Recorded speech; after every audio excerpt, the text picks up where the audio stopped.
Bonsoir. Nous sommes en 1943 aux États-Unis, à Virginia Beach, sur la côte atlantique, à environ 500 km au sud de New York. New York, d'où vient d'arriver en fin de matinée Suzy. Pour elle, c'est le voyage de la dernière chance. Les médecins ne lui ont pas caché en effet la gravité de son mal. La tuberculose, au début des années 40, on en meurt encore. L'homme qu'elle vient voir à Virginia Beach, toute la presse américaine en parle, et depuis fort longtemps. Il s'exprime en dormant, ce qui est déjà assez bizarre, mais surtout quand il dort, lui qui n'y connaît absolument rien à la médecine, il porte des diagnostics très précis et il suggère des traitements dont on dit qu'ils réussissent à 90%. La jeune femme n'y croit pas du tout, mais comme elle n'a rien à perdre, elle a quand même fait le voyage. Mise en sommeil donc par son épouse dans son cabinet, cet homme se met alors à parler, à expliquer que Suzy souffre d'une infection pulmonaire dont il décrit très exactement la nature et l'ampleur, et que cette affection pulmonaire est due à un traumatisme ancien à la colonne vertébrale. Alors là, Suzy a un choc. Personne, en effet, sauf sa mère, ne peut savoir que 15 ans plus tôt, elle est tombée d'un arbre et qu'elle s'est gravement blessée au dos. Et puis, toujours endormi, l'homme se met à suggérer un traitement très précis, des exercices physiques et un régime très sévère. À son réveil, il ne sait absolument pas ce qu'il a bien pu dire, mais peu importe, son assistante a tout noté. Suzy suivra à la lettre ses instructions.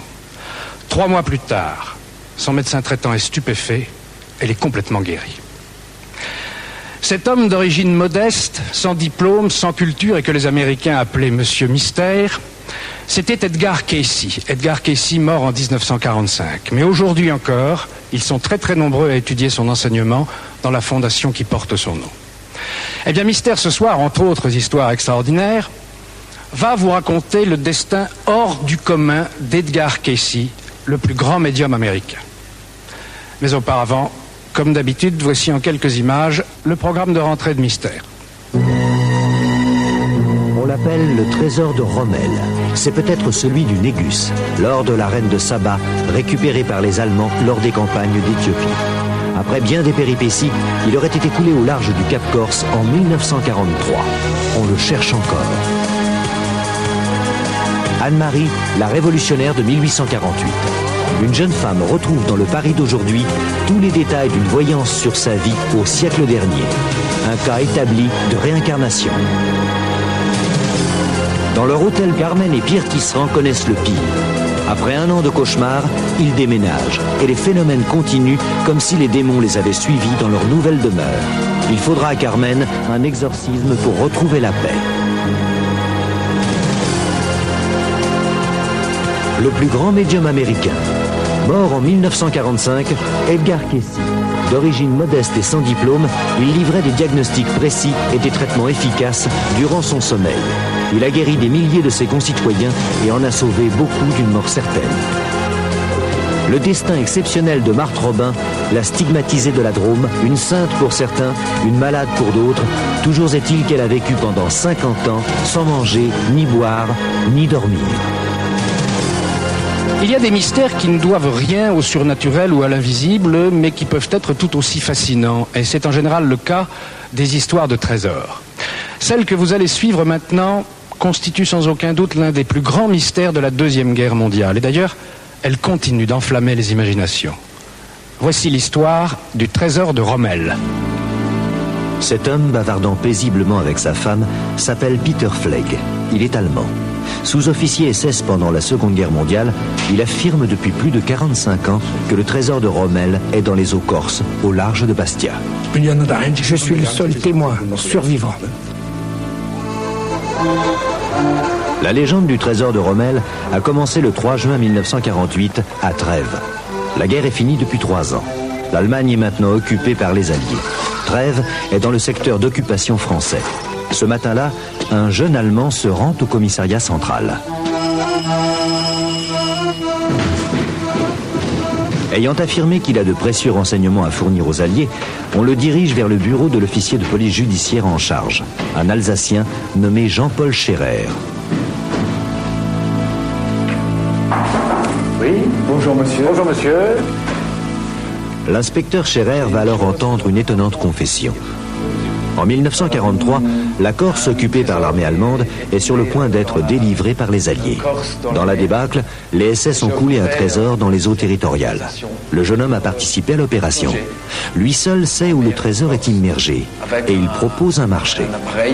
Ayant une formation de scaphandrier, il voudrait que le gouvernement français monte une expédition et l'envoie en Corse faire des recherches sous-marines. Vous me laissez 2 minutes? Je vais voir avec mon collègue. Hein? L'inspecteur Scherer est intrigué. L'ancien SS dit peut-être la vérité. De toute façon, tous les renseignements fournis par des officiers du Troisième Reich doivent être consignés.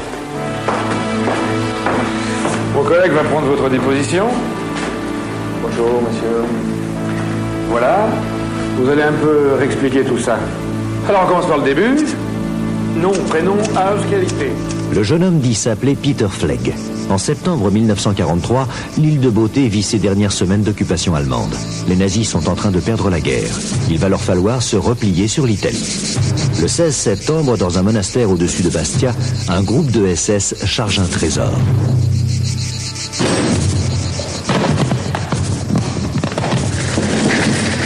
Ce fabuleux butin est arrivé de Libye par bateau quelques jours plus tôt, puis fut caché dans ce monastère et gardé sous haute surveillance. Il s'agit en fait de 2 trésors. D'une part, le fruit des pillages de l'armée allemande en Afrique du Nord, auquel s'est ajouté le trésor du Négus, le richissime descendant de la reine de Saba. Les SS sont fébriles.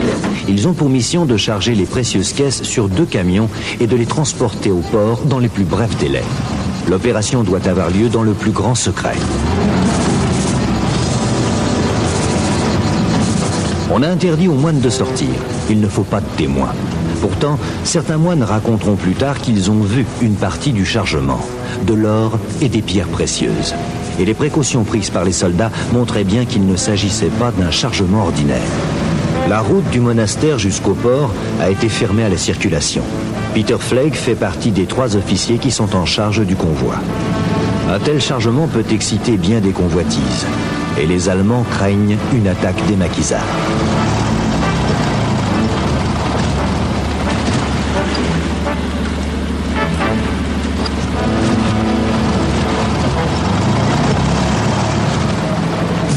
Le matin, on a donné l'ordre de vider les rues principales du quartier. Les habitants sont sommés de rester chez eux et de fermer leurs volets. C'est dans une ville pour ainsi dire déserte que le convoi s'arrête. Mais les SS redoublent de précautions.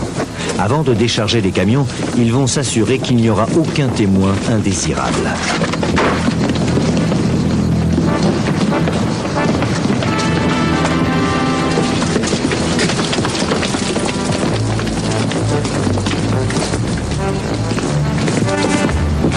Malgré cela, à travers les volets, certains apercevront les caisses en métal que transportent les soldats. Des caisses qui paraissent bien lourdes.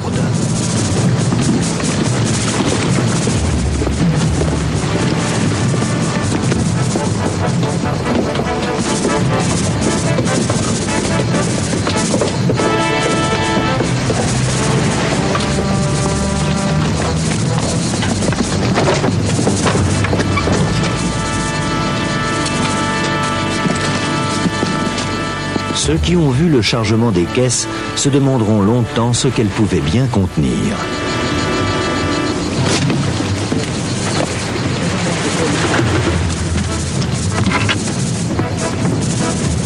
Puis, le chargement est placé sur une barge qui prend la direction de l'Italie. Mais le voyage est dangereux. Les Alliés sont partout.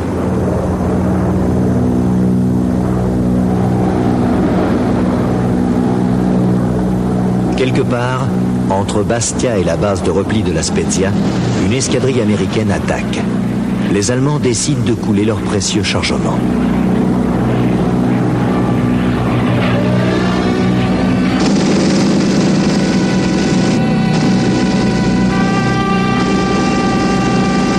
Le trésor de Rommel entre dans la légende.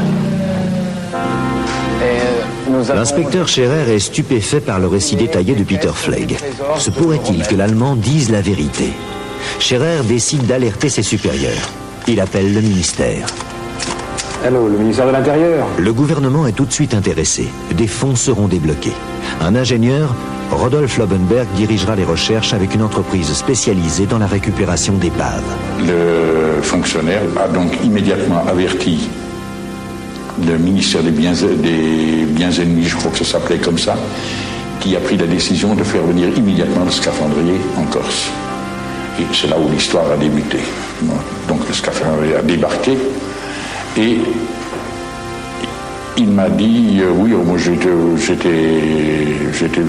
coulé le trésor de Rommel par 53 mètres de fond au large de l'embouchure du Golo. L'équipe va faire des recherches pendant tout le mois d'octobre 1948. L'ingénieur en charge a divisé la zone indiquée par Flegg en plusieurs secteurs. Jour après jour, l'Allemand qui se prétend scaphandrier professionnel va plonger.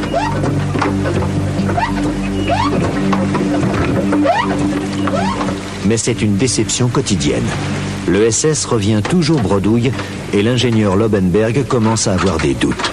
Le trésor de Rommel existe-t-il vraiment ?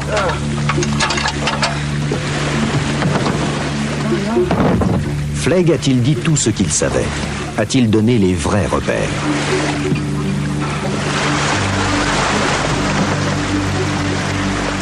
En Corse, les nouvelles vont vite et toute la ville parle de ce scaphandrier allemand chargé de retrouver un trésor. Mauvaise journée, hein ?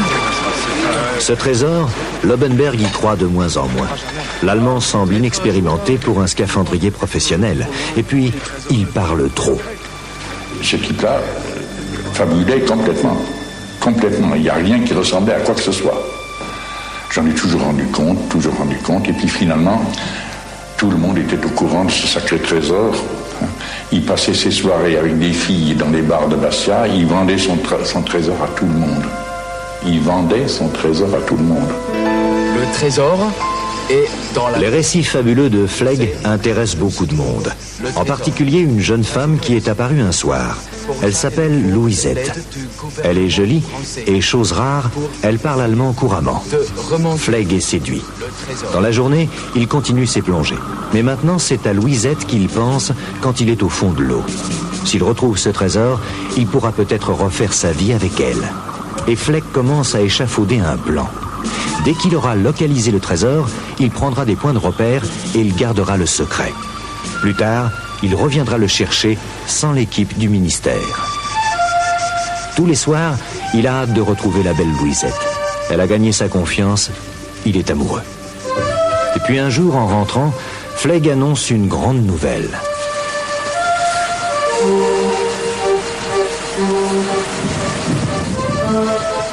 Tu sais, Louisette, j'ai trouvé le trésor. Le lendemain, à l'aube, Louisette quitte la chambre sans bruit. Où va-t-elle ? Flegg ne la reverra jamais. A-t-elle été prévenir quelqu'un que l'Allemand avait localisé le trésor ? Louisette disparaîtra de Bastia aussi brusquement qu'elle y était arrivée. Et 1 heure plus tard... Police, vous vous appelez Peter Flegg ? C'est bon, vous allez nous suivre.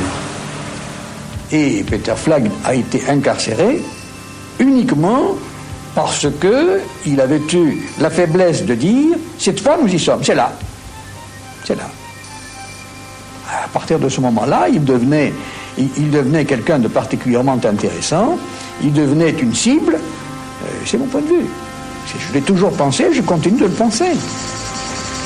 Y avait-il eu ordre d'éloigner l'Allemand puisqu'on pensait savoir où était le trésor ? À sa sortie de prison, Flegg disparaîtra mystérieusement. À 6h30, je suis donc allé à la maison d'arrêt et le gardien qui était là me dit « mais il est déjà sorti ». « Comment il est déjà sorti ?» Oui, un inspecteur de police est venu le chercher et l'a emmené. Alors nous avons pensé que, cet inspecteur de police, nous le connaissions, nous avons pensé qu'il y avait une autre affaire contre lui et puis c'est tout. Et c'est comme ça que Peter Flegg a disparu de Bastia. En tout cas, en ce qui me concerne, moi je ne l'ai jamais plus vu. Alors, que s'est-il vraiment passé ? Oui. À partir de ce moment-là, ma vie s'est mal passée. On m'a caché à Bastia. Ceux qui m'ont caché étaient des bandits. Ils voulaient profiter de moi. Je l'ai vite compris. Et pour moi, comme on dit en allemand, c'était finish. Flegg disparu de Bastia, la légende continue et les rêves aussi. Tout le monde cherche le trésor.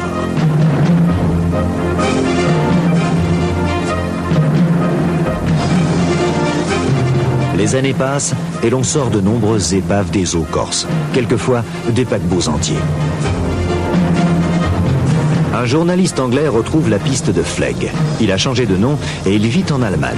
Une expédition est montée en 1963 grâce à un milliardaire américain qui prête son bateau, le Sea Driver. Mais le trésor reste introuvable. Les recherches continuent, les pistes se multiplient au cours des années. Cela fait maintenant plus de 20 ans que le trésor de Rommel fait rêver les chasseurs d'épaves. Un milliard tout seul au fond de l'eau et qui ne demande qu'à être... En 1976, c'est en regardant un film à la télévision, L'œil du monocle, qui traite de la recherche d'un trésor nazi en Corse, que Daniel Kidor va commencer à s'intéresser au trésor de Rommel. Daniel Kidor a fait partie des services secrets français. Il sait mener une enquête. Il lit tout ce qui a été écrit sur les épaves en Corse. Il apprend que Flegg est vivant, qu'il habite à Fribourg, et il le trouve tout simplement dans l'annuaire. Allô? Allô? Kidor va longuement interroger l'ancien SS. Il le verra plusieurs fois et va peu à peu reconstituer le puzzle. Il peut mentir une fois, 2 fois, il ne peut pas mentir pendant 15 ans. Je l'ai interrogé 8 fois avec 8 interprètes différents. S'il mentait, il se serait coupé inévitablement un jour ou l'autre.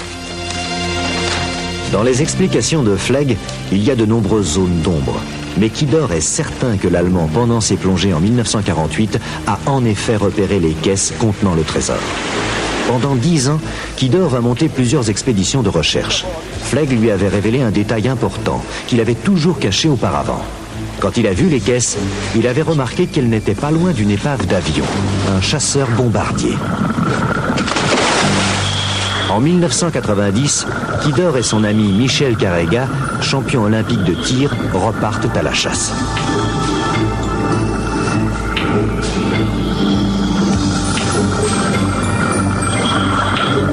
Mais 42 ans se sont écoulés depuis la découverte de Flegg.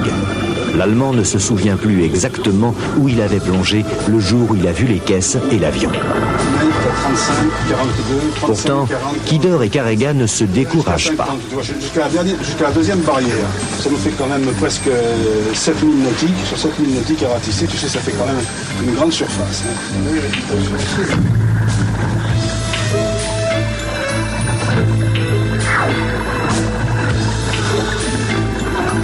Et enfin, un jour, ils vont faire une découverte importante.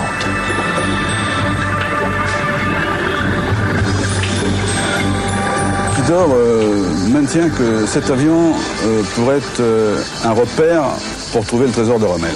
Donc nous sommes restés dans cette zone-là. Nous n'avons jamais rien trouvé. Tous les ans, on s'éloigne un peu plus, on cherche un petit peu plus, mais toujours en gardant comme point de repère cet avion militaire. L'épave du chasseur américain est à 35 mètres de profondeur. C'est le premier élément matériel qui confirme les déclarations de Flegg. Est-ce l'épave qu'il a vue en 1948?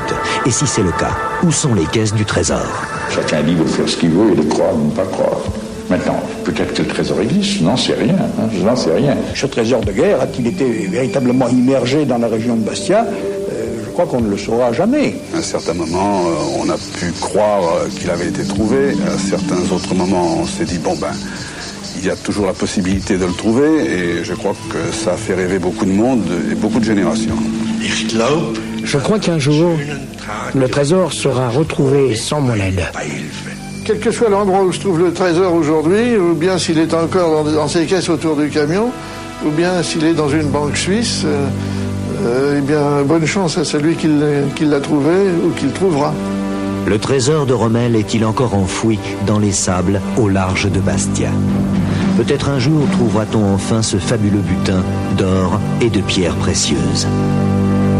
Voilà, le mystère du trésor de Rommel. Et à mes côtés, pour essayer de prolonger un peu tout ce que le film a suscité comme question dans vos esprits, Jean-François Serre, qui est l'auteur du livre Le Trésor de Rommel, et lui, vous le reconnaissez, le plongeur, Daniel Kidor. Vos dernières recherches remontent à l'été 90, vous y retournez quand dans les eaux corses. Oh, j'y étais à la fin du mois de juillet. On a du mal aujourd'hui à comprendre, je m'adresse aussi bien à vous, Daniel Kidor, qu'à Jean-François Serre, on a du mal à comprendre comment, en 1948, sur la foi de déclarations quand même assez fantaisistes, le gouvernement français, qui avait quand même d'autres chats à fouetter, a pris ces déclarations au sérieux et a débloqué 1 million, ce qui à l'époque était énorme, pour financer l'expédition que réclamait Flegg. Comment comprendre ça aujourd'hui, Jean-François Serre ? Oui, on peut le comprendre facilement. D'abord, on avait trouvé d'autres trésors. Donc l'histoire des trésors cachés par les Allemands était tout à fait vraisemblable. Ensuite, la France avait désespérément besoin d'argent, d'or plus précisément. Donc dans la fièvre de l'après-guerre, c'est explicable. Ce qui est moins explicable, c'est que les déclarations de Peter Flegg, les premières déclarations de Peter Flegg à l'inspecteur Scherer comportaient des invraisemblances totales, et que ces invraisemblances ont franchi tous les stades de vérification du gouvernement français. Est-ce qu'on a une idée de l'origine et de la valeur de ce trésor ? On parlait du trésor du Négus, de l'or de la reine de Saba, pris par l'Africa Corps, à Addis Abeba, etc. Il y a deux trésors. Non, mais celui qui est important et qui... Celui qui est important est double. D'après mes recherches, est double. D'une part, il y a tout ce que les armées allemandes ont volé en Afrique du Nord. D'autre part, il y a effectivement le trésor du Négus. Ça, c'est un point très intéressant, parce que dans sa première déclaration, Flegg a décrit le trésor en parlant de croix épiscopales, de pièces d'or anciennes, de joyaux. Enfin, une vision très enfantine du trésor. Et puis ensuite, beaucoup plus tard, à la fin de mon enquête d'ailleurs, j'ai découvert qu'un trésor de ce style avait effectivement très probablement été transporté d'Addis Abeba à Tunis par les Italiens, par une équipe italienne. Je l'ai appris, alors là c'est passé par les services secrets français, et l'affaire a été apportée par un monsieur qui a fait beaucoup parler de lui ensuite, puisque c'était Georges Pack, le fameux espion français, l'espion du siècle, haut fonctionnaire français, oui. Voilà. Bon, trésor du Négus, ça fait rêver. Et on peut aujourd'hui, en francs de nos jours, apporter une estimation de ce trésor qui dort peut-être encore dans les sables au large du Cap Corse. Le trésor du Négus, non, parce que il faudrait savoir combien ce serait chiffré lors d'une vente publique. Chez Sotheby, par exemple, on ne peut pas le savoir à l'avance. Mais 4 des caisses contenaient chacune 600 lingots d'1 kilo d'or. Et 2400 lingots d'1 kilo d'or, c'est un prix fixe, je dirais. Ouais. Et il n'y avait pas que ça. Il n'y avait pas que ça. Ouais. Vous dites chacune des caisses contenait 600 kilos d'or. Oui. Ça représente combien d'argent aujourd'hui ? Ça représente 36 millions, je crois, chaque caisse. Chaque caisse. Parce que le lingot est à 60 millions. Déjà 3 milliards 600 millions de centimes par caisse. C'est déjà pas mal, plus le reste. Daniel Kidor, dans le film, vous faites une supposition qui laisse rêveur. Vous n'écartez pas, mais est-ce raisonnable que ce trésor ait peut-être été retrouvé secrètement ? C'est possible, vraiment ? Techniquement, c'est difficile, parce que c'est très lourd, et emmailloter des caisses de 600 kilos au large de la Corse, et pas très loin de la côte, et ne pas se faire voir, c'est vraiment très, très dur. Surtout avec toute la population corse qui est au courant de cette affaire depuis plus de 40 ans. Il paraît qu'il y a eu des recherches récentes menées par des Allemands avec un petit sous-marin de poche. Oui, il y a 3 ans maintenant, je crois.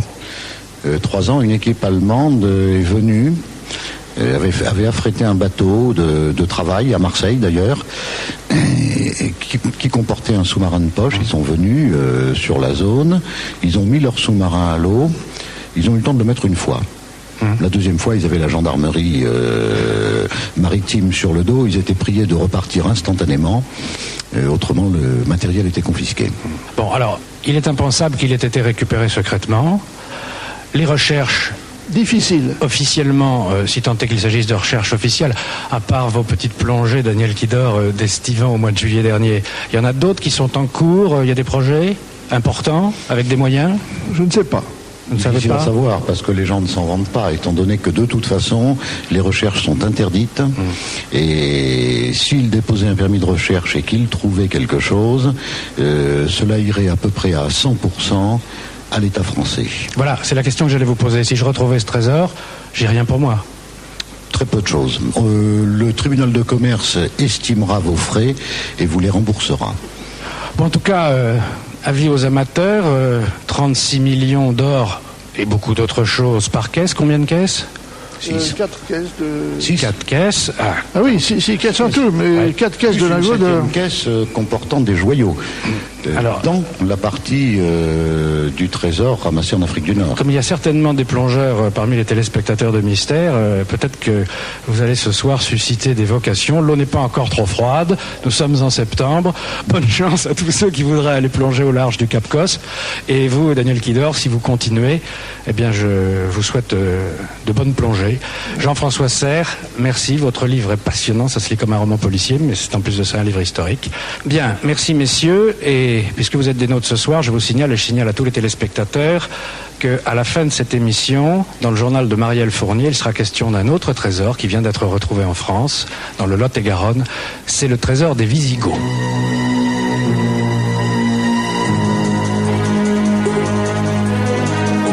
La réincarnation ou les vies antérieures, ce qui finalement est pareil, même si plus de la moitié de l'humanité y croit, ce sont des notions qui sont complètement étrangères à notre culture occidentale, qui est à la fois rationaliste et chrétienne.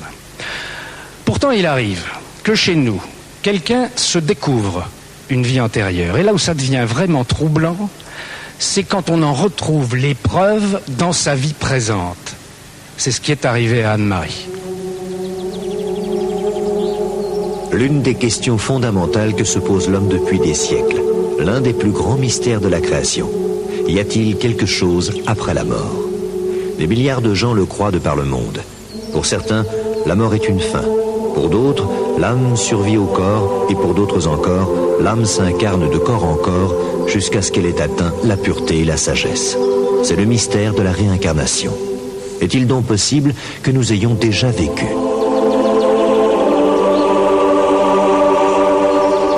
Il est certain qu'en Occident, nous voulons essayer de tout prouver et nous essayons de comprendre et de prouver si la réincarnation existe, si la survie existe. Mais d'autre part, il est clair que une grande partie de l'humanité croit en la réincarnation, beaucoup de gens croient en la survie. Et ça, bien sûr, c'est très troublant et ça laisse le mystère entier. Pascale Lafargue, elle, est persuadée que nous avons des vies antérieures. Elle en est persuadée car elle a vécu une aventure étrange. Et cette aventure est pour elle une preuve que la réincarnation existe. Pascale a depuis l'enfance des dons de voyance très prononcés. Mais elle n'en a pas fait son métier. Elle est hôtesse dans une compagnie aérienne. Tout a commencé le 8 mars 1988. Pascale avait alors 28 ans.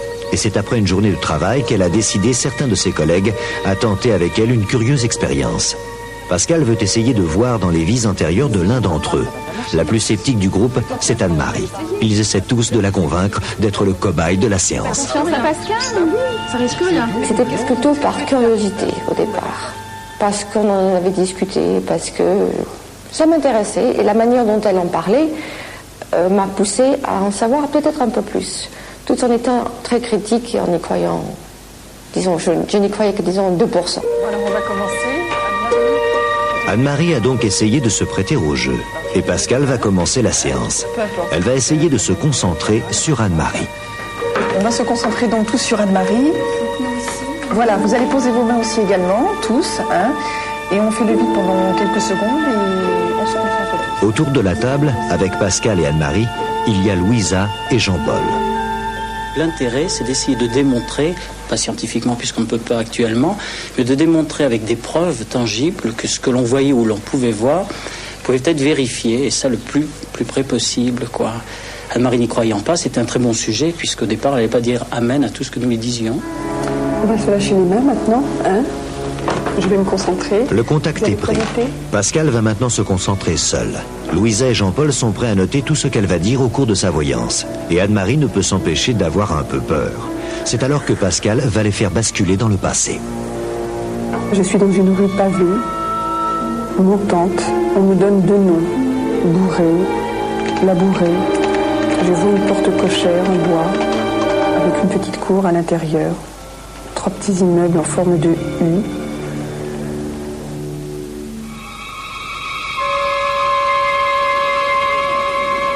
Quand que la séance a commencé, tout était un petit peu flou au départ et ça devenait de plus en plus précis. À partir du moment où je commence à me ressentir dans l'époque où je mène cette recherche, j'ai l'impression de faire partie du décor, c'est-à-dire qu'on ne me voit pas mais je suis là, je suis spectateur, je vois les gens bouger, je vois la scène, je suis dans la rue, je bouge, je vais à droite, à gauche, je tourne ma tête, je regarde partout, je me sens vraiment là, présente mes spectateurs.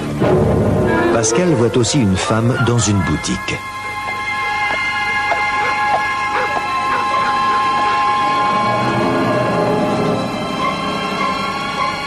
À l'intérieur de cette boutique, je vois une femme. Cette femme est grande. Elle a un chignon, elle porte un chignon, elle s'appelle Marie. Qui est cette femme? S'agit-il d'une des vies antérieures d'Anne-Marie? Je vois un homme. Qu'est-ce que tu peux nous décrire? Assez grand, le visage rond. Il est rédacteur en chef, rédacteur d'un journal. Cet homme a des documents sur lui. Je vois que l'on tente de l'assassiner. 2 hommes arrivent derrière lui. Apparemment, ils veulent prendre ses documents qu'il porte à l'intérieur dans sa veste. Marie de sa boutique assiste à la scène. Elle sort et elle va chercher l'homme.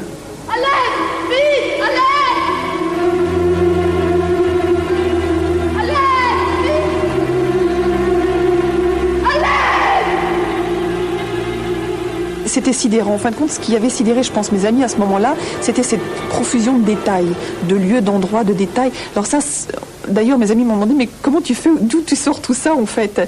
Mais je les vois, je les entends, et puis je visualise comme un film, en fin de compte, comme une bande de film, une scène, ça va très vite, je vois les détails, ça bouge, les personnages bougent. Ce n'est pas fixe, si vous voulez.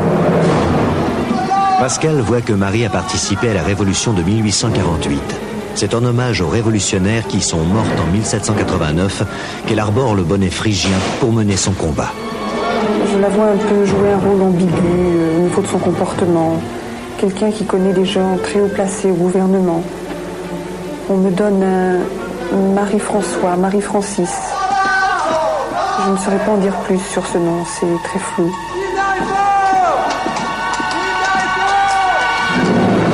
Et en même temps, je la vois cacher des gens du peuple, des gens en situation illégale, des proscrits. Je vois un livre épais, de couleur rouge, avec inscrit le nom Marie dessus. Ce livre, Pascal sait qu'elle va le retrouver. Et elle obtiendra alors la confirmation de sa voyance. Mais comment s'y prendre ?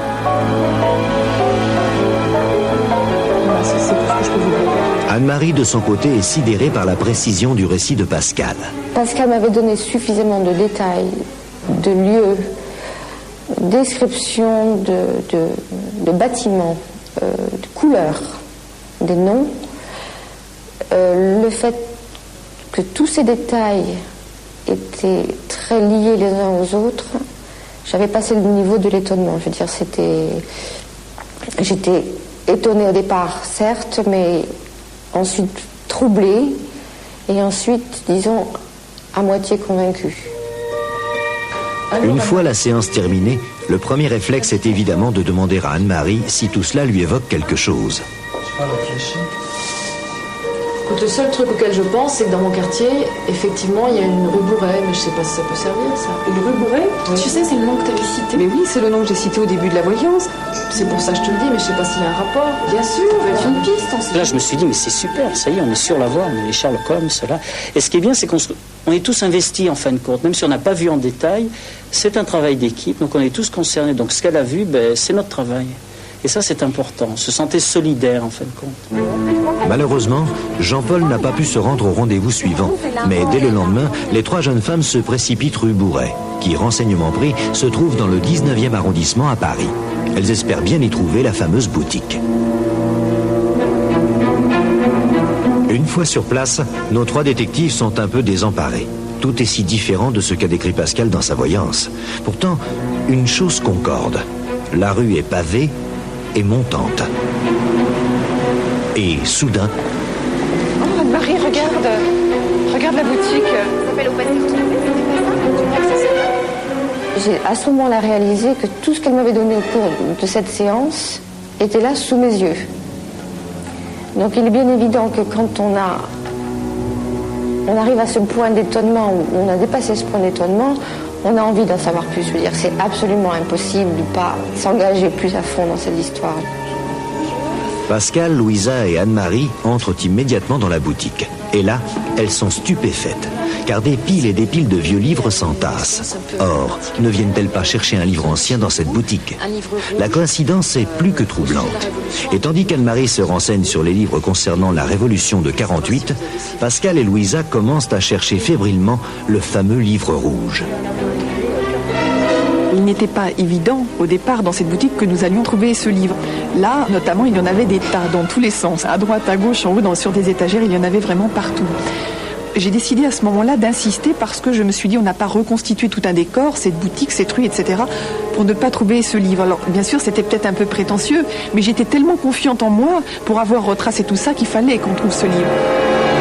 Et au bout d'1h30 de recherche, alors que les trois amis s'apprêtent à abandonner, Louisa fait une étrange découverte. Je crois que j'ai trouvé quelque chose.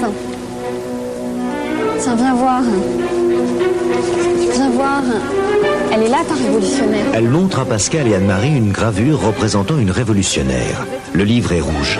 C'est un livre d'histoire. Et le prénom de l'auteur est Marie. Pascal va alors voir se confirmer dans l'histoire de France tous les détails de sa voyance. Au fil des pages, elle reconnaît le portrait de l'homme qui se faisait attaquer dans sa voyance. Il s'agit de Louis Blanc. Il est en effet rédacteur en chef d'un journal et le livre ajoute précisément qu'un soir, il fut assailli alors qu'il se rendait à son domicile. Il est dit plus loin que Louis Blanc avait comme ami Marie-Françoise Sadi-Carnot, haut personnage du gouvernement. Or, dans sa voyance, Pascal avait capté le prénom Marie-François. On savait qu'on allait trouver quelque chose, qu'on allait trouver un document. Et je veux dire, c'était presque, je dirais pas un soulagement, mais on se dit, ça y est, l'aventure continue parce que ça y est, on a trouvé le fil conducteur. Le livre mentionne que Louis Blanc est enterré au Père-Lachaise. La petite équipe décide de s'y rendre. Cette fois, Jean-Paul est au rendez-vous et Jean-Claude, le mari de Pascal, s'est joint à eux. Pascal essaie tout d'abord de visualiser la tombe. Avec une stèle en hauteur.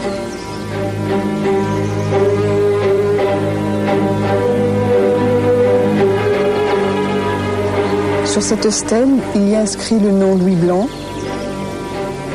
Je vois également le nom Marie. Et je vois également un texte de 4 à 5 lignes.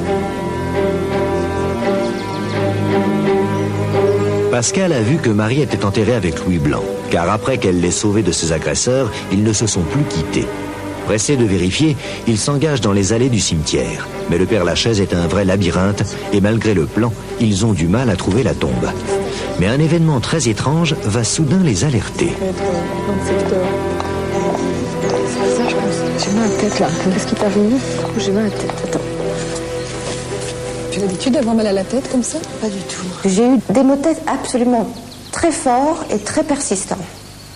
Et j'ai pas du tout relier ces problèmes physiques à l'expérience qu'on faisait. Pour moi, c'était est-ce qu'il faisait trop chaud ce jour-là ou est-ce que j'étais fatiguée ce jour-là? C'est ensuite que tout, à nouveau, s'est relié. Mais Pascal a compris.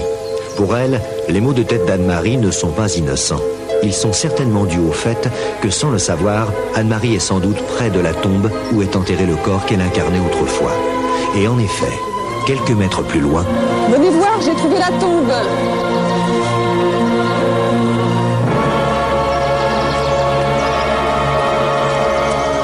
Regardez, c'est exactement comme je l'avais décrypté tout à l'heure. Pour moi, c'était la preuve, mais évidente, que la réincarnation existe. Et je me suis dit, ça laisse trop de questions, trop de choses, si vous voulez, qui se concrétisaient.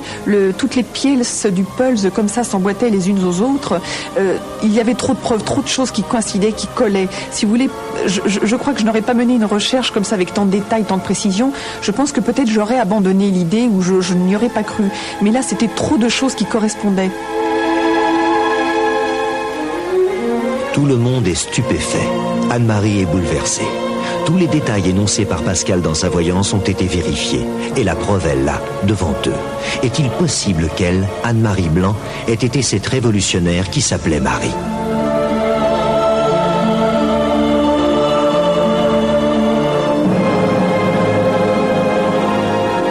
l'incertitude de ce phénomène de la réincarnation, je pense que c'est toujours une question de croyance. C'est certain qu'il y a des millions, même des milliards de personnes qui croient actuellement dans ce phénomène de vie successive, mais c'est toujours une affaire de croyance. Alors, savoir si on pourra un jour le prouver, notion qui est occidentale au départ, c'est encore un autre problème, mais je pense qu'on ne pourra jamais le prouver. Comme beaucoup de choses concernant la mort, concernant l'au-delà, une preuve absolue n'existera jamais. Des milliards de gens sur notre planète croient en la réincarnation. Cette croyance est à la base de toutes les religions orientales et en Occident, l'idée fait son chemin. Surtout depuis les écrits d'un grand médium du 19e siècle, Allan Kardec, dont la tombe au Père-Lachaise porte l'inscription « Naître, mourir, renaître encore et progresser sans cesse. Telle est la loi ». Chacun de nous fait-il vraiment l'expérience de plusieurs vies au fil des temps? La réincarnation touche à l'essence même du mystère de la vie. Difficile en tout cas de rester sceptique après une histoire aussi extraordinaire. Je vous signale que nous reparlerons d'Allan Kardec, dont nous venons de voir à la fin du film la tombe au cimetière du Père-Lachaise avec cette devise « Naître, mourir, renaître encore et progresser, telle est la loi ». Mais je voudrais d'abord questionner Pascal Lafargue, vous la reconnaissez, c'est la voyante. Pascal Lafargue, il faut repréciser, parce que c'est important, que ce n'est pas votre métier, hein, vous n'en faites pas commerce, vous êtes hôtesse de l'air. C'est d'abord une passion. C'est une passion. Est-ce que c'était la première fois que vous vous êtes essayé à une voyance sur une vie antérieure ? En ce qui concerne les révolutionnaires, oui, c'était ma première expérience de vie antérieure, de régression, de recherche sur les vies antérieures. Et ça a été un petit peu pour moi un test, si vous voulez, parce que, comme je l'ai dit tout à l'heure, si je n'avais pas eu ces résultats, j'aurais arrêté. Et depuis, vous avez fait d'autres voyances sur des vies antérieures ? Oui, tout à fait, oui, puisque c'est une de mes passions, j'en ai fait d'autres et... Ça marche. Je peux vous dire, c'est très troublant, oui, très troublant. Alors, parlons un peu de la réincarnation, qui est une notion, on l'a dit, à laquelle les Occidentaux ne croient pas tellement, alors que c'est vrai, plus de la moitié de l'humanité y croit. Nous avons avec nous Patrick Lévy. Patrick Lévy, auteur d'un livre, et encore, appeler ça un livre, c'est plus qu'un livre, c'est un parcours initiatique personnel, c'est une quête personnelle. Dieu croit-il en Dieu? C'est un tour du monde des religions que vous avez fait. Oui. Et dans ce tour du monde des religions, il y a bien sûr une petite part au catholicisme, mais il y a une grande part aux religions orientales. Or, pour nous, vous allez nous dire si on se trompe, mais pour nous, toutes les religions orientales posent comme un principe la réincarnation. Oui, il y a dans les religions orientales cette croyance en la réincarnation, c'est-à-dire que selon cette croyance, l'âme ou un moi passe d'un corps à un autre corps à travers différentes existences. Et ça, c'est ce que tout le monde sait à peu près. Ce qu'on ignore, ou ce qu'on veut ignorer plus généralement, c'est que l'enjeu d'une vie humaine, c'est de s'affranchir du désir de vivre et de revivre. Et on arrive à ce but grâce à la connaissance de l'absolu impersonnel, de Dieu, si vous voulez. Au sein duquel il n'y a plus de moi, d'ego, donc de mort, de vie et de renaissance. Mais les sages qui vous ont enseigné, lama, brahman ou autres, vous ont parlé de la réincarnation. Vous-même, vous y croyez ? Le bouddhisme enseigne qu'il n'y a pas d'ego, qu'il n'y a pas de moi permanent, c'est-à-dire qui passe vraiment à travers le temps. Alors un jour, je suis allé voir mon lama et je lui ai dit, mais alors qu'est-ce que c'est que cette histoire ? Qu'est-ce qui se réincarne s'il n'y a pas de moi ? Et il m'a répondu par une question. Il m'a dit, qui cela concerne-t-il ? Qui interroge ? Et pour vous expliquer finalement ce que ça signifie, cette réponse, je me propose de vous raconter l'histoire de la goutte et de l'océan. Une histoire très classique dans l'hindouisme. Une goutte d'eau, représente une vie. Au moment de la mort, cette goutte retourne à l'océan et s'y dissout. Elle apporte à l'océan l'expérience de sa vie. Lorsque plus tard, une goutte va sortir de l'océan pour animer une nouvelle vie, est-ce que ce sera la même goutte ou une autre goutte ? Eh bien la réponse c'est que ce sera à la fois la même et une autre, en ce sens que la nouvelle goutte portera en elle la mémoire de toutes les autres. Ce n'est pas un individu qui se réincarne, c'est une mémoire totale, c'est une énergie, on peut appeler ça comme ça, c'est un contexte. À côté de vous, Louis-Marie Vincent, je ne sais pas si vous le connaissez. Louis-Marie Vincent est un scientifique français, donc bien de chez nous, qui lui a tenté une démarche admirable.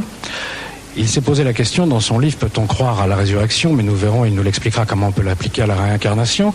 Il s'est posé la question de savoir si au regard de la science c'était une absurdité ou non. On croit qu'un corps, on assimile un corps à une masse de matière. Si l'on prête à cet individu une durée de vie adulte moyenne de l'ordre de 70 ans, qu'est-ce qui reste inchangé durant toutes ces années? Eh bien, ça n'est pas la matière qui est constamment renouvelée, mais c'est une forme. C'est une forme. Alors qu'est-ce qu'une forme? C'est bien quelque chose d'invisible. C'est d'ailleurs ce que Thomas d'Aquin appelait la forme du corps. Il disait l'anima forma corporis. Bon, c'est quelque chose d'impalpable et on peut montrer que cette forme contient ce domaine de l'espace dans lequel la matière vient s'organiser, eh bien, contient également des informations. C'est-à-dire que quand on est mort charnellement, il y aurait quelque chose qui subsisterait de nous et qui, grâce à un principe de réversibilité, comme un film qu'on passerait à l'envers, on voit les maisons se reconstruire quand elles sont détruites, permettrait de recréer un corps. Absolument. Alors, il suffit, je mets le mot suffire entre guillemets, bien sûr, il suffit que les informations nécessaires au fonctionnement de la machine soient conservées pour que de la matière puisse venir se réinformer. Somme toute, si je vous suis bien, on a tort en Occident de séparer matériel et immatériel, corps et âme. Il y a continuité entre les deux, ce qui explique qu'arrivé au bout, on peut repartir dans l'autre sens. Il y a absolument continuité. Ouais. D'ailleurs, ce renouvellement de la matière a été absolument prouvé, y compris les ADN. Eh bien, la matière des ADN est renouvelée également périodiquement.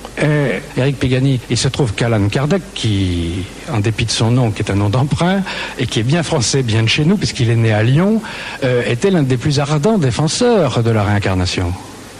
Alors, Alan Kardec s'appelait Hippolyte Rivail, c'était un instituteur qui s'est mis un jour à entrer en transe et à devenir médium. Donc il prêtait son corps et sa voix à des esprits. Bon, alors, Alan Kardec a été un personnage fondamental dans l'histoire de la médiumnité occidentale tout au moins, puisqu'il a fait en 1857, si je me souviens bien, un livre qui s'appelait Le Livre des Esprits, qui était la Bible du spiritisme, mouvement qu'il a lui-même créé, mot qu'il a créé, le spiritisme, a été inventé par Alan Kardec. Oui, mais ça sent le soufre, c'est un peu, parce que, à part les gens qui mettent toujours des fleurs sur sa tombe au Père-Lachaise, on a le sentiment qu'il est très très mal connu en France, que l'Église catholique d'ailleurs le considère un peu comme une émanation de Satan, alors qu'il y a des pays à l'étranger où il est vénéré vraiment comme un saint, comme un prophète. Oui, comme au Brésil par exemple. Oui. Mais vous savez, vous avez des groupes encore de spirites en France aussi, dans le sud de la France, j'en connais quelques-uns, qui utilisent, disons, les méthodes entre guillemets d'approche et de contact avec les esprits, alors qu'on y croit ou qu'on n'y croit pas, enfin c'est une philosophie qu'ils ont à eux, pour soigner les gens. Bon, alors au Brésil, on a quelques dizaines d'hôpitaux aussi qui sont fondés par des groupes spirites et qui, dans un but humanitaire, reçoivent des gens, entrent en contact avec les esprits selon les méthodes et la cartographie, on va dire, du monde des esprits et du monde des médiums de Kardec pour soigner les gens. Je trouve ça tout à fait louable. Qu'on croit ou qu'on croit pas au contact avec l'au-delà. Bon, c'est lui qui a été l'initiateur dans notre pays, donc au 19e siècle, de ce mouvement qui avait commencé, il faut le rappeler, aux États-Unis. Je rappellerai qu'Éric Pégani, pour ce qui concerne les contacts avec l'au-delà, est un grand spécialiste et qu'il est déjà venu dans Mystère il y a quelques mois et que son livre sur les channels, puisque c'est ainsi qu'on les appelle aux États-Unis, est tout à fait intéressant. Une petite remarque en parlant de réincarnation, et Kardec, je connais des groupes spirites qui sont en communication avec Alan Kardec. Et je connais aussi plusieurs personnes qui disent « Je suis la réincarnation d'Alan Kardec ». Plusieurs. Comment, oui, savoir quel est le bon. Peut-il être plusieurs? Peut-on communiquer avec lui, à la fois parce qu'il est mort, parce qu'il est dans l'au-delà, et être réincarné? C'est pas pour prouver que ça n'existe pas que je dis ça. C'est pour dire qu'il y a à réfléchir dans cette histoire à la notion d'information, la façon dont l'information que l'on porte chacun en soi est transmise à travers tout le monde. Bien, en tout cas, il y a de quoi réfléchir, aussi bien à partir de l'histoire d'Anne-Marie qu'à partir de vos témoignages. Je vous remercie.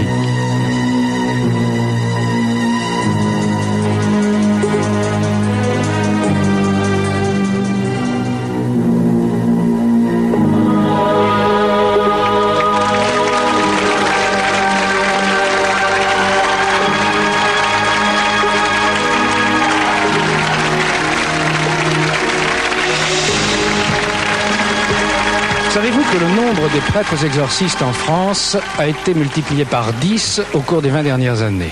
Une dizaine dans les années 70, une centaine environ aujourd'hui. Naturellement, ils ne sont plus très nombreux à croire au diable, à cornes et à queue fourchue, mais la plupart d'entre eux pourtant sont débordés de travail. Ce n'est pas bien sûr qu'il faille voir la marque du diable ou la main de Satan dans le moindre désordre pour lequel on a recours aux prêtres exorcistes. Mais alors, qu'est-ce qu'on peut bien penser de ces cas où seul le recours à un exorcisme permet de rétablir le cours normal des choses? Eh bien, c'est exactement ce qui s'est passé dans l'histoire que voici, l'histoire des démons de Carmen. C'est ici, dans cet hôtel, que se sont déroulés des événements effrayants, des phénomènes inexplicables que Pierre et Carmen Tisserand ne pourront jamais oublier.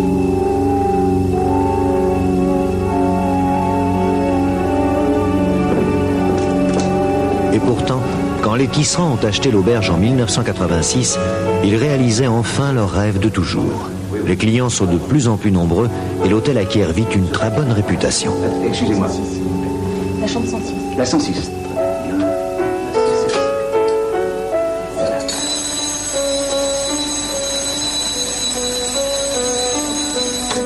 Le fils des Tisserand, Michel, âgé de 20 ans, travaille lui aussi à l'hôtel. Nous sommes restés 1 an, bien tranquille. Ça marchait très très bien, il y avait beaucoup de clients, tout se déroulait très bien. Et d'un coup, ça a basculé dans l'horreur. La première chose qui m'est arrivée, c'était un jour de corvée. J'allais donc mettre les draps dans la corbeille à linge.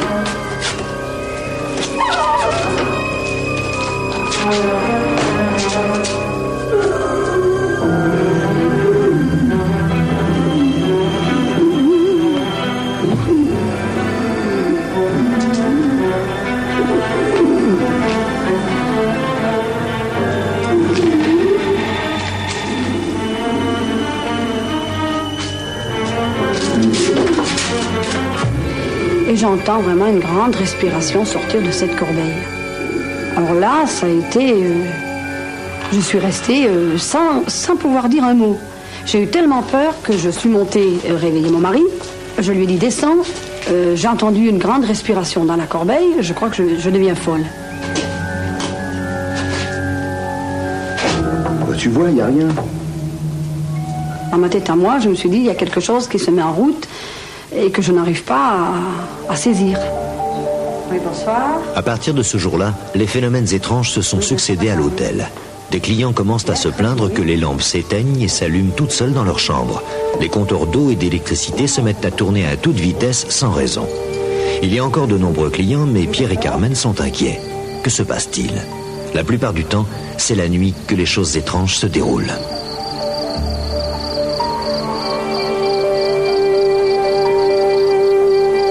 Michel a invité un de ses amis, Patrick, à venir passer ses vacances à l'hôtel.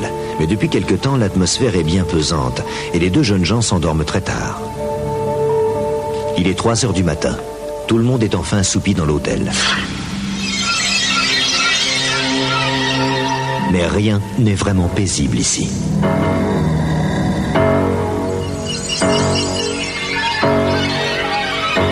Michel est soudain réveillé en sursaut.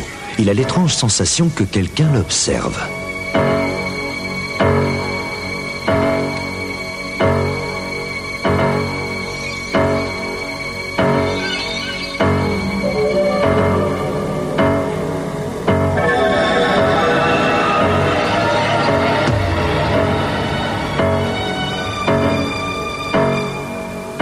Ça s'est passé dans la chambre où là, il y avait un poster qui était accroché à un mur et ce poster n'arrêtait pas de me fixer. Il y avait un personnage dessus, les yeux, n'importe quel mouvement que je faisais, me suivait du regard. J'étais mal, j'avais le cœur qui battait et je savais plus ce qui se passait, quoi. Dès le lendemain matin, les garçons ressentent à nouveau cette présence invisible qui semble les poursuivre. Et soudain... On s'est senti bloqué au milieu des escaliers. Je sais pas, une sensation de ne plus pouvoir avancer, des présences partout. On a commencé à paniquer et puis descendu les escaliers comme des fous. Et arrivé en bas, j'ai senti une douleur au cou, j'ai regardé. Ça ressemblait à une morsure, j'avais une goutte de sang, je me suis demandé ce qui m'est arrivé. Et maintenant, les phénomènes ne vont plus cesser de se déchaîner. Plus personne ne peut dormir dans l'hôtel.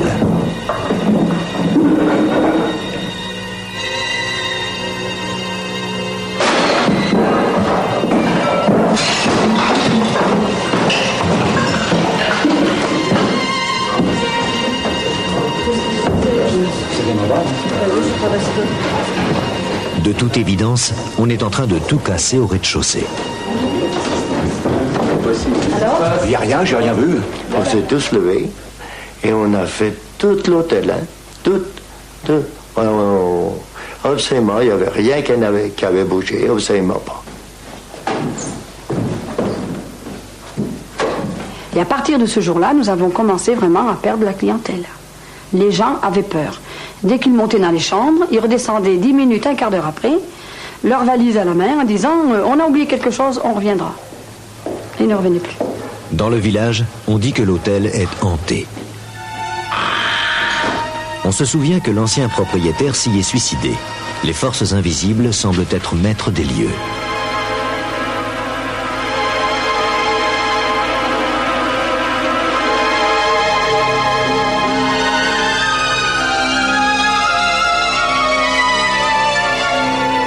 Des forces qui ont envahi la maison et qui laissent des preuves de leur présence dans le silence de la nuit.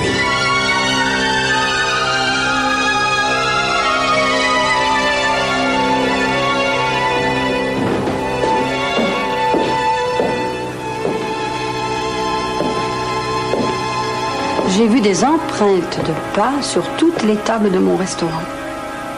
Mais c'était des empreintes comme si c'était trempé dans de la farine ou du plâtre. Et elles allaient toutes vers la sortie. Alors par la suite, nous n'osions pas en parler à qui que ce soit parce qu'on passait pour des débiles. C'est bien, hein? Malgré tout, Carmen essaie de continuer à vivre normalement. Une de ses amies, Annick, lui rend visite. Carmen n'a rien osé lui dire. Et pourtant, quand Annick pénètre dans l'hôtel, elle ressent tout de suite une étrange impression de malaise qu'elle ne peut s'expliquer. Moi, j'ai eu une impression qu'il y avait quelque chose en haut qui vous regardait sans arrêt.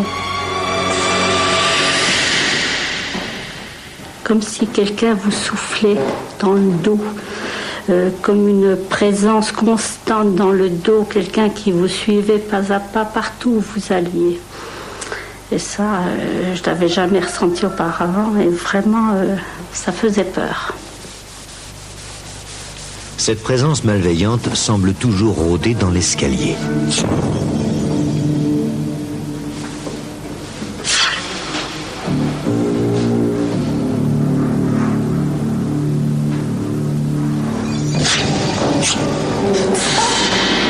Et d'un coup, quelque chose m'a poussé par les épaules et j'ai dégringolé toute la rampe d'escalier.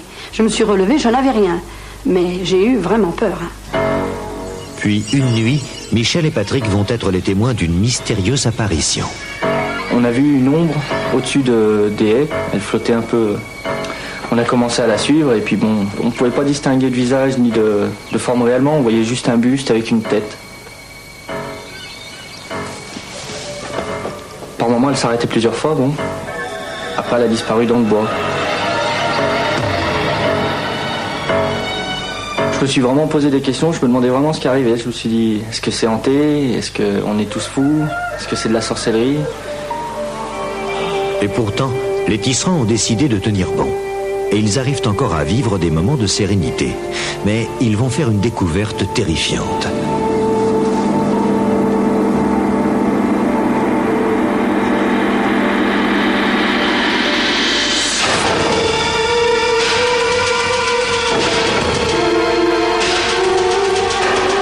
On a trouvé une maquette derrière le restaurant avec 5 tombes d'alignées, une main énorme avec des ongles peints en rouge, des ongles crochus qui supervisaient ces 5 tombes. Nous, ça nous a fait quelque chose. On a pensé tout de suite à de la sorcellerie. Alors on s'est dit qu'il valait mieux la brûler. Qui pourrait leur en vouloir au point de souhaiter leur mort?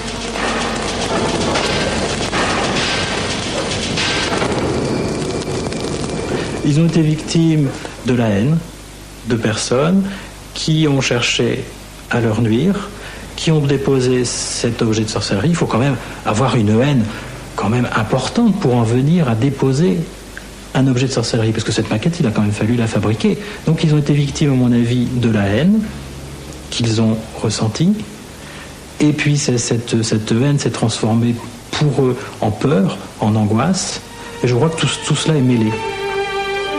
Maintenant, les tisserands n'ont plus le courage de lutter. Et c'est avec un terrible sentiment d'échec que Pierre et Carmen quittent l'hôtel. Il n'y a plus de clients, il n'y a plus rien à faire.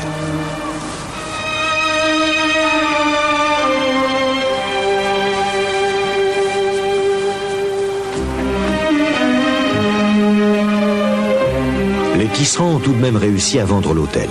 Ils s'installent dans une maison à quelques kilomètres de là. Pierre a pris sa retraite, cette épreuve l'a brisé. Mais le cauchemar n'est pas fini.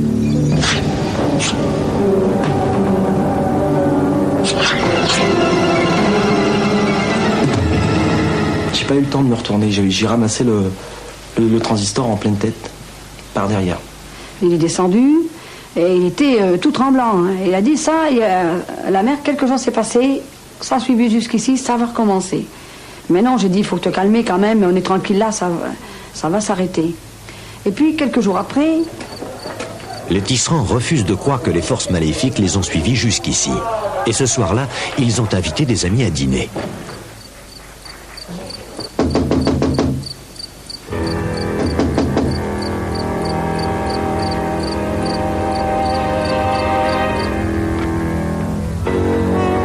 Personne.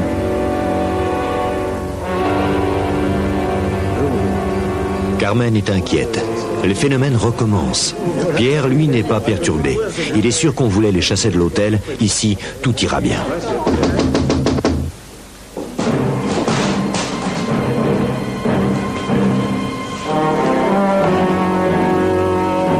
Et tout le monde était dehors. C'est pareil, on n'a pas su ce qui s'est passé. Là, on a commencé à se demander si ça allait pas recommencer la même chose donc, dans ce restaurant. Et je voulais être tranquille. Nous avions déménagé pour être en paix et ça nous perturbait. Et on ne voulait pas que ça continue. Et c'est pour ça que des amis m'ont dit, mais écoute, il y a des prêtres exorcistes, téléphone à un évêché et il va voir votre cas. À bout de force, Carmen a pris rendez-vous avec le père Lambet. Elle ne comprend pas ce qui arrive et elle pense que c'est peut-être elle qui est possédée. On ne peut pas affirmer que l'esprit du mal n'est pas présent. L'esprit du mal, c'est celui qui insinue, celui qui suggère, bien sûr, et ayant, on pense, une influence sur l'imagination, sur des personnes fragilisées, il peut se produire des événements où les personnes sont impliquées et manœuvrées et victimes parfois. Après son premier entretien avec Carmen, le prêtre exorciste a demandé de rencontrer le couple chez eux.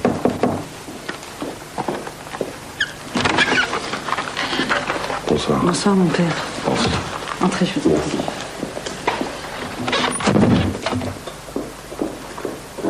Ces gens viennent me voir, ils croient avant tout au diable.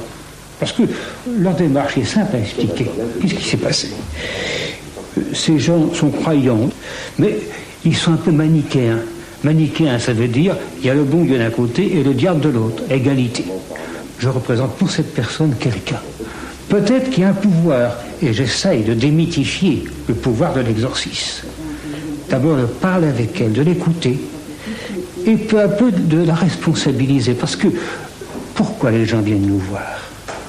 Eh bien, l'esprit humain est ainsi fait qu'à défaut de remède, il cherche les coupables. Le père Lambet va longuement écouter le récit de Carmen. Puis il va prier avec elle et l'aider doucement à retrouver la sérénité.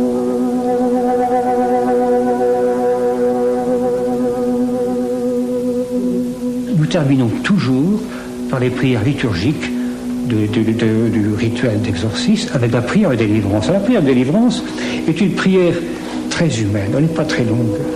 On ne commande pas à l'esprit du mal ou au diable, on demande à Dieu de restreindre des pouvoirs si d'esprit du mal on a sur cette personne, afin de te retirer d'elle angoisse, peur, crainte de toutes sortes, qui lui permettent de s'adresser à Dieu en paix.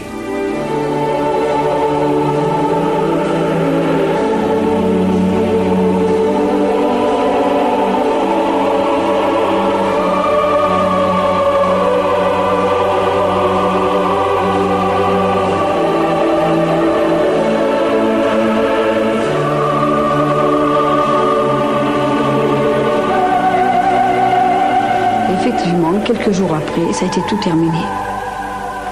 Nous nous sommes retrouvés chez nous bien tranquilles et ça n'a jamais plus revenu. Comment expliquer les phénomènes terribles dont les tisserands ont été victimes? Et pourquoi les pouvoirs du mal se sont-ils manifestés dans cet hôtel qu'ils aimaient tant?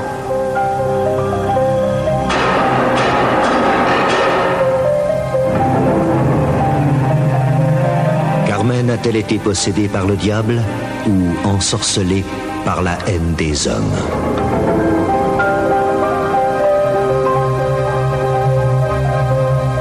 Bien, voilà la question. Possession ou sorcellerie. François Dunois-Canette, journaliste, auteur des Prêtres exorcistes, qui connaît bien cette affaire d'ailleurs et qui a rencontré le père Lambé. Le père Costel, exorciste du diocèse de Coutances, et un homme de science, un médecin, le docteur Bruno Duroux, qui termine sa spécialité en neurochirurgie et qui est justement un passionné de recherche sur les phénomènes paranormaux. Bon, messieurs, la question elle vient d'être posée, qu'est-ce que vous en pensez? Sorcellerie ou où est la marque du diable là-dedans, mon père? Il est très difficile de situer. Il faut rappeler que l'esprit du mal n'est pas quelqu'un qui cherche le spectacle. Mais il peut avoir une influence sur les trois composés de l'homme, physiologique, psychologique et spirituel. De là où les phénomènes apparents qui apparaissent peuvent vraiment être différents. On l'a vu dans le film, la question des objets se promenant dans les airs, c'est un phénomène qui est très connu. Pas banal quand même. Les gendarmeries en France vous donneront au moins une cinquantaine de procès-verbaux, de constats. Et les psychiatres savent dans quelles conditions ça se passe. Mais on n'a jamais su, comment dirais-je, reproduire en laboratoire, si je puis dire. Ah, docteur Duroux, là, Oui, avec toutes les réserves d'usage, on peut dire que c'est un cas de psychokinèse, c'est-à-dire une action à distance du cerveau humain sur la matière inerte ou vivante. Et à ce propos, je voudrais développer rapidement la notion suivante. Bon, depuis le début du siècle, on a assisté à l'ère de la parapsychologie ou métapsychique, c'est le terme français, descriptive, avec une collection impressionnante d'observations et d'expériences en matière de perception extrasensorielle et de psychokinèse. Mais à présent, l'heure n'est plus à croire ou ne pas croire à ces phénomènes. Il vaut mieux s'orienter vers l'explication des mécanismes intimes qui président à ces phénomènes, c'est-à-dire des mécanismes très certainement neurophysiologiques et physiques. Et c'est bien dans ce sens que notre équipe de scientifiques à l'Institut Métapsychique International, soutenue par le professeur Toquet et dirigée par le professeur Jean Barry, pose comme hypothèse de travail que seul et lui seul, le cerveau humain, dans certaines conditions, crée ou utilise une énergie encore indéterminée pour produire ces phénomènes. La question, c'est de savoir si la sorcellerie a un effet ou non. À partir du moment où on y croit, elle peut avoir un effet. Et je crois, la plupart des prêtres exorcistes disent ceci, justement, c'est à partir du moment où on y croit, elle a des effets. Un exemple simple, un monsieur que j'avais rencontré, le sorcier le menace, lui dit, vous allez avoir un accident dans la semaine. L'accident survient. Évidemment, on dit le sorcier a des pouvoirs. Non, c'est le monsieur qui inconsciemment a provoqué le phénomène lui-même pour s'en libérer, pour se libérer de l'angoisse. Oui. Mais vous-même, vous travaillez avec des psychiatres, Père Costel, car beaucoup de vos collègues travaillent avec des psychiatres. Je fais partie des 100 et quelques exorcistes officiels nommés par l'évêque de chaque diocèse. Et chaque année, nous rencontrons des psychiatres, des psychologues, croyants ou non. Non pas pour apprendre le métier, mais pour discerner ce qui est notre ressort et du ressort des psychothérapeutes. Alors, est-ce que ça veut dire que le diable n'existe pas? S'il existe, il n'est que voir dans le monde toutes ces guerres, toutes ces tensions. Le mot diable veut dire diviseur. Je veux dire Satan. Oui, Satan, c'est l'accusateur, celui qui est là pour marquer les coups, et de voir si l'homme est fidèle malgré les épreuves. Il faut croire en son existence, donc. Son existence, mais non pas celle du diable cornu. Une question, Père Costel. L'augmentation du nombre des prêtres exorcistes, elle est due en quelque sorte à une décision des autorités ecclésiastiques, ou bien c'est la demande? C'est la demande. La demande.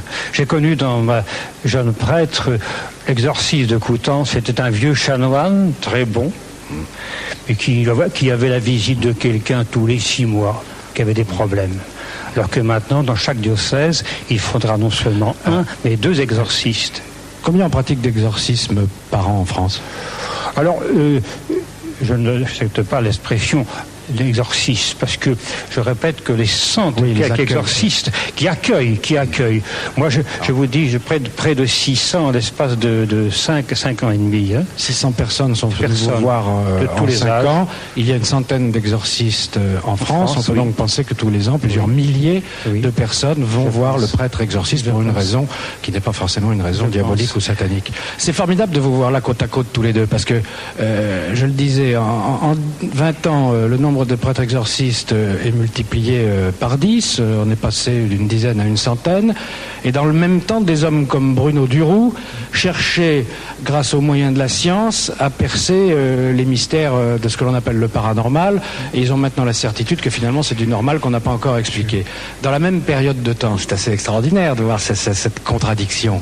Je pense qu'on est à même de pouvoir enregistrer au niveau cérébral ce qui se passe, ce qui fonctionne lors de ces phénomènes, que ce soit de la perception extrasensorielle ou de la PK ou les phénomènes de guérisseurs. Tout peut se ramener à ces 2 grandes familles. Et c'est vrai que ce film en 3 dimensions ne peut être permis que depuis quelques années et depuis quelques mois. Qu'est-ce qu'on attend pour se livrer à ces expériences? Bien, on attend d'une part d'avoir le bon recrutement de sujets. Actuellement, le professeur Barry entreprend une expérimentation, non pas avec de véritables médiums. On préfère commencer avec une catégorie de sujets qu'on appelle les calculateurs prodiges. Ce ne sont pas des calculateurs émérites, mais bien des calculateurs prodiges qui sont capables de prouesses arithmétiques hors du commun, des extractions de racines cubiques de nombres à plusieurs chiffres, ce qui est impossible pour tout un chacun. Ce n'est pas par la voie du calcul mental le plus sophistiqué. La réponse à ces questions s'impose spontanément au sujet et ne passe pas par des circuits conventionnels du calcul. Comme un flash de voyance. C'est comme un flash de voyance en quelque sorte. Et donc ces sujets étant rares, je profite de l'audience de votre émission pour leur lancer un avis de recherche. Donc, pour qu'ils nous contactent, afin de pouvoir poursuivre notre expérimentation. Ceux des téléspectateurs qui suivent notre émission et qui connaîtraient dans leur entourage ou qui auraient entendu parler d'un calculateur prodige peuvent donc s'adresser Dr Bruno Duroux, IMI, c'est-à-dire Institut Métapsychique International, 1 place Wagram, 75 017 Paris, et le numéro de téléphone est en dessous. Et vous pensez vraiment qu'avec les moyens d'investigation modernes, on pourra visualiser tout ça et voir comment le cerveau fonctionne dans tout ce qui peut être, en dehors des calculateurs prodiges, les cas de parapsychologie, c'est-à-dire l'influence de l'esprit sur la matière et tous les phénomènes comme ceux qu'on a vus dans le film, tous les ennuis qu'a connu Carmen. Tout à fait. Vous êtes sûr que c'est là la clé? En France, notamment à Bordeaux, l'Institut du cerveau, on attend d'être doté du matériel qui pourra filmer le cerveau en temps réel, matériel qui n'existe pour le moment qu'aux États-Unis. Le plus perfectionné se situe là-bas. Si on obtient des feux verts au niveau des pouvoirs publics, on peut réaliser des expérimentations dans un premier temps de calculateurs prodiges, dans un second temps de sujets sous hypnose, et pourquoi pas de véritables médiums. Le jour où vous y arriverez, vous nous appelez. Il faudra absolument qu'il y ait les caméras de mystère. Ça sera, oui, bien sûr, on pourra filmer ces expériences. Bien, docteur, je vous remercie. Merci mon père, merci François Dubois-Canette.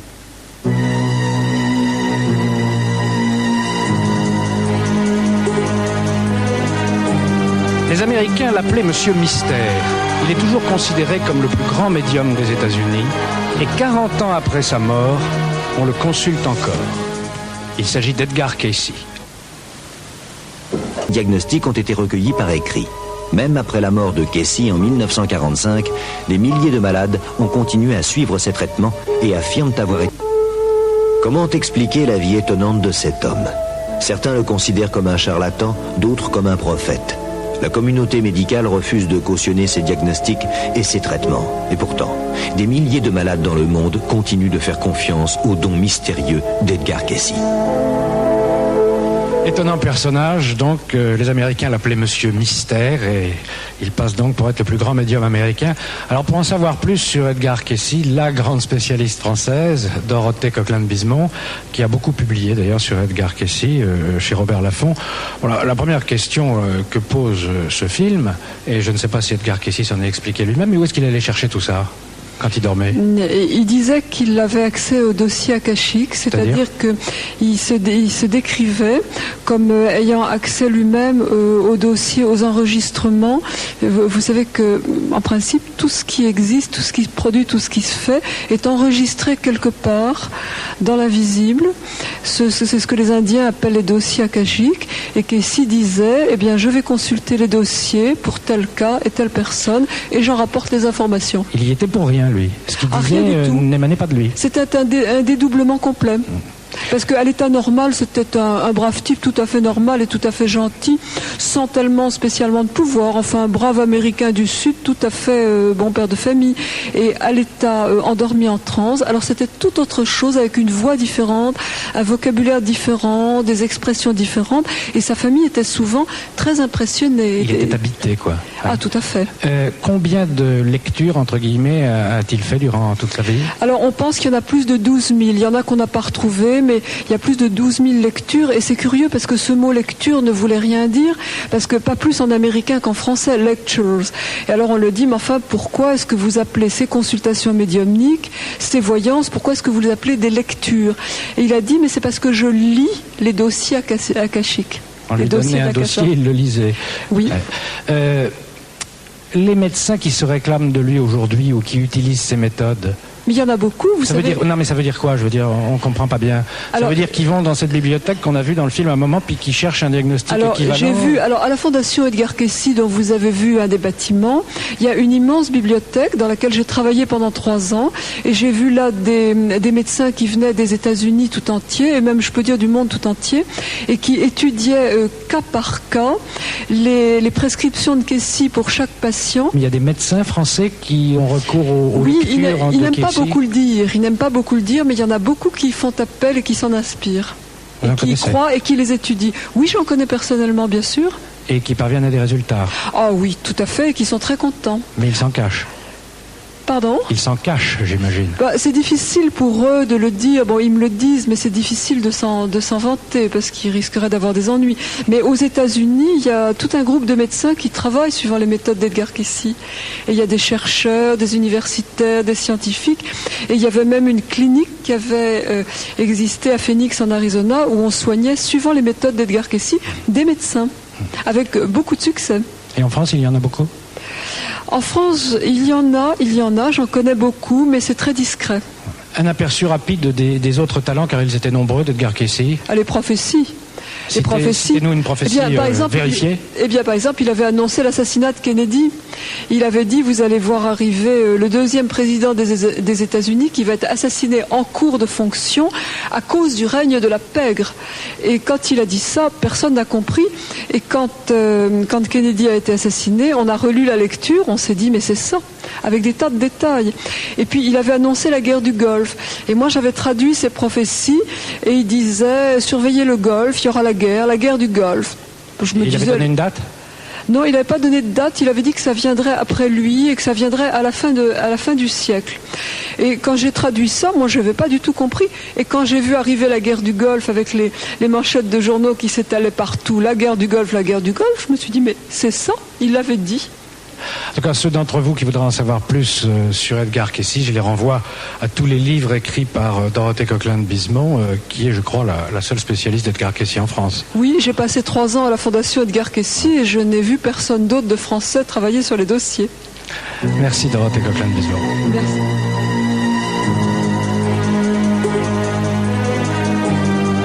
Vous vous souvenez sans doute de Marthe Robin, cette mystique française qui a survécu pendant plus de 50 ans sans manger, ni boire, ni dormir. Elle était ce que l'on appelle une inédique. Et vous avez été assez nombreux à nous demander des renseignements sur ces destins absolument extraordinaires. Eh bien, je vous signale la sortie récente d'un livre tout à fait passionnant qui s'appelle « Les pouvoirs mystérieux de la foi » aux éditions Perrin.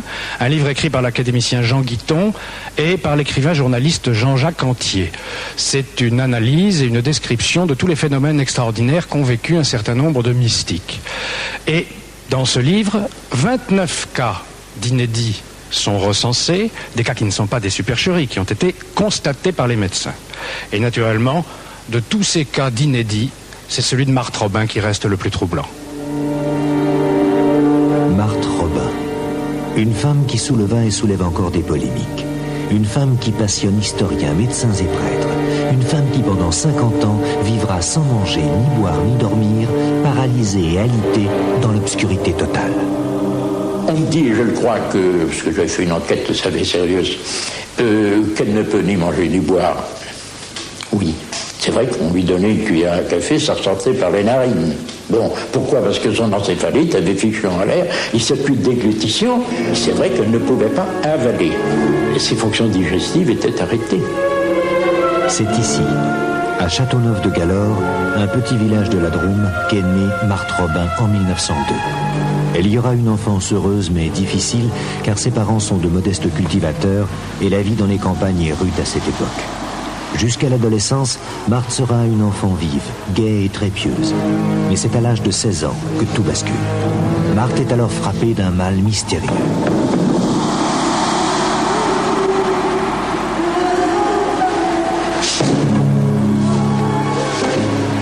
Marthe, je l'ai rencontrée alors que je ne désirais pas la connaître. J'avais entendu parler d'elle, naturellement, mais j'avais une très mauvaise idée sur elle. Je pensais que c'était une sorcière et j'ai toujours détesté les sorcières. Pendant 10 ans, de l'âge de 16 ans à l'âge de 26 ans, Marthe sera tourmentée par des souffrances atroces, au cours desquelles son corps se paralysera progressivement. C'est aussi pendant cette période qu'elle commencera à ne plus pouvoir s'alimenter. Vous devriez remercier Dieu de vous la donner. Tenez, mangez.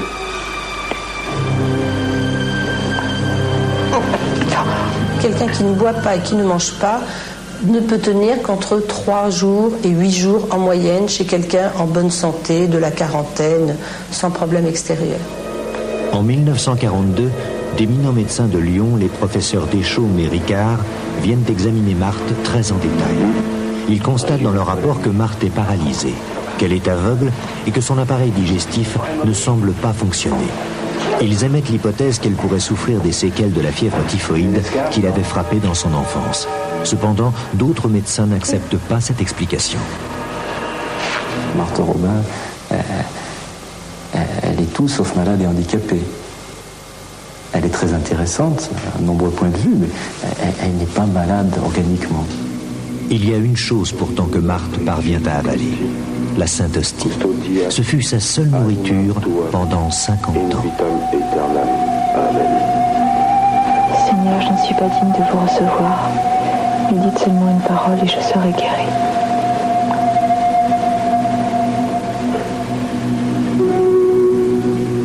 Je ne conseillerais à personne de se contenter d'une hostie par semaine et de 3 gouttes sur les lèvres pour les décoller. Dites, au bout de la langue. Donc c'est pas possible. Mais on ne vivrait pas. Or, elle a vécu 50 ans. Pour parler, pour sourire, pour rire, pour grimacer, pour faire n'importe quelle mimique du visage, il faut contracter les muscles. Et pour contracter les muscles, on en revient toujours au même problème, il faut de l'énergie. Avoir de l'énergie, c'est avoir de la matière première, donc s'alimenter ou boire. Comment expliquer ce prodige défiant toutes les lois du corps humain? Quelle est la raison de ces terribles souffrances? Marthe, elle, donne un sens à sa douleur. Elle sait qu'elle a une mission à remplir auprès des hommes et que Dieu lui a demandé de se sacrifier pour eux. À partir de 16 ans à 26 ans, elle était prise dans une spirale de maux abominables dans lequel elle était de plus en plus paralysée, dans lequel elle ne pouvait plus manger, elle pouvait parler, mais elle finissait par n'y voyait plus, ou elle ne supportait plus la lumière, et elle souffrait atrocement. Pendant 50 ans, prisonnière de son mal, Marthe ne sortira plus de sa petite chambre obscure. Ces manifestations sont le reflet d'une lutte et d'une stratégie de lutte contre une angoisse névrotique. Une angoisse névrotique qui se manifeste au plein jour au moment de l'adolescence, à 16 ans. Une angoisse névrotique qui est telle que le seul moyen qu'a Marthe Robin à ce moment-là, c'est la fuite. C'est vers 1930 que commence ce que beaucoup appellent sans réticence un miracle. Chaque vendredi, Marthe revit la passion du Christ. Sur son corps apparaissent les mêmes blessures que celles du Christ sur la croix. Dans de terribles souffrances, du sang s'écoule de ses pieds. De la plaie ouverte sur le flanc gauche et de ses mains percées. Et comme si la couronne d'épines du Christ la blessait, il y a du sang sur son front.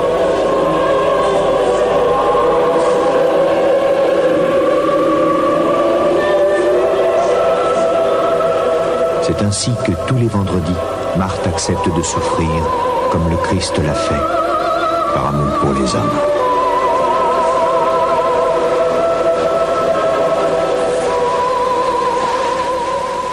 Ça commençait par des maux de tête intenses qui partaient du centre du cerveau, qui s'irradiaient jusqu'au niveau de la calotte crânienne, pendant 1h30 environ. Et j'ai vu plusieurs patients chez elle. Et apparaissaient sur le front des turgescences dermiques, c'était sous-épidermique, comme des veines qui se gonflaient, si vous voulez. Et mon Dieu pourra vous dire ce que nous savons.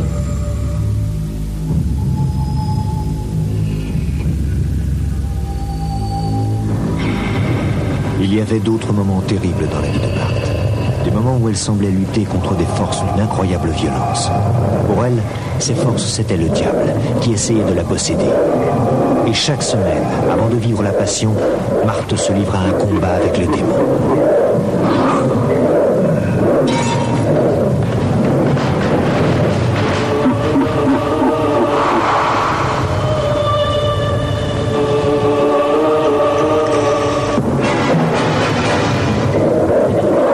Retrouvait Marthe le lendemain hors du lit, des dents cassées, des bosses sur le crâne. Rappelons qu'elle était totalement paralysée, ce n'est pas elle qui pouvait s'échapper de son lit. En 1932, un prêtre de Lyon, l'abbé Finet, vient rendre visite à Marthe pour lui apporter un cadeau. Antonio curé, croyez-vous vraiment qu'elle ne mange pas? Elle ne mange rien.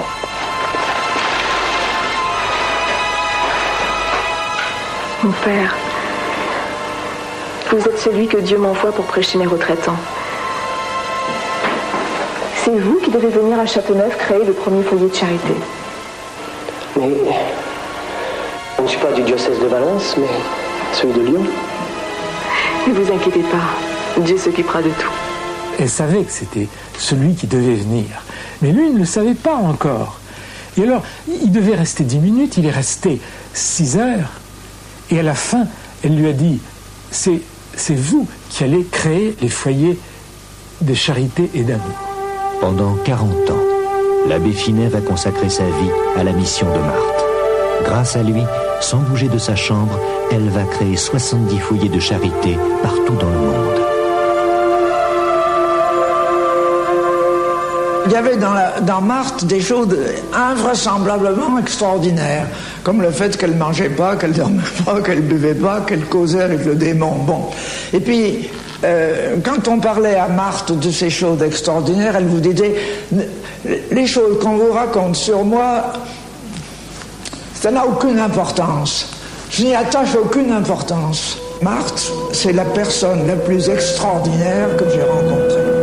Marthe Robin est morte le 6 février 1981, à l'âge de 79 ans. Sa notoriété fut telle que durant toute sa vie, elle reçut près de 100 000 personnes qui venaient chercher auprès d'elle le réconfort et la lumière. 8 000 fidèles ont assisté à son enterrement, ainsi que plus de 200 prêtres, évêques et archevêques. Pour beaucoup, Marthe est une sainte, mais l'Église ne s'est pas encore prononcée à ce sujet.